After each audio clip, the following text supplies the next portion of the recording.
भारतीय रिझर्व्ह बँकेनं आपल्या दुसऱ्या द्वैमासिक धोरण आढाव्यामध्ये रेपोसह इतर सर्व दर जैसे ते ठेवलेत. जागतिक अर्थव्यवस्थेत इतकी उलथापालथ सुरू असताना भारताची अर्थव्यवस्था स्थिर असल्याचं ते द्योतक आहे का? आणि GST सुधारणांचं यामध्ये काय योगदान आहे? ओव्हरऑल आपण जसं ईज ऑफ डुईंग बिझनेस आपण गेले एक 5-7 वर्षांमध्ये बघत आलो की ईज ऑफ डुईंग बिझनेसमध्ये याचा उपयोग होतो का?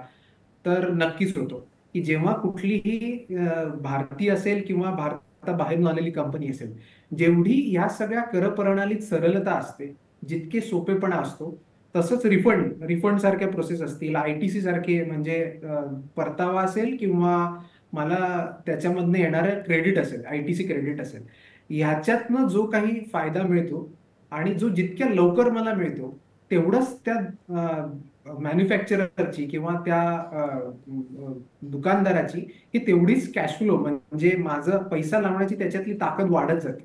कारण तेवढा पैसा जास्त माझ्याकडे राहतो आणि ऑटोमॅटिकली तो ग्राहकाकडे सुद्धा पोहोचतो.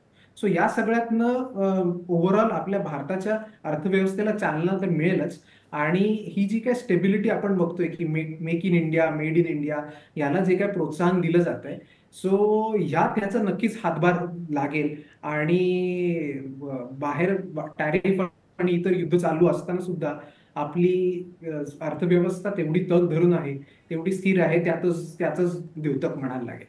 आता तुम्ही जो मुद्दा मांडलात तोच धागा पकडून अगदी थोडक्यात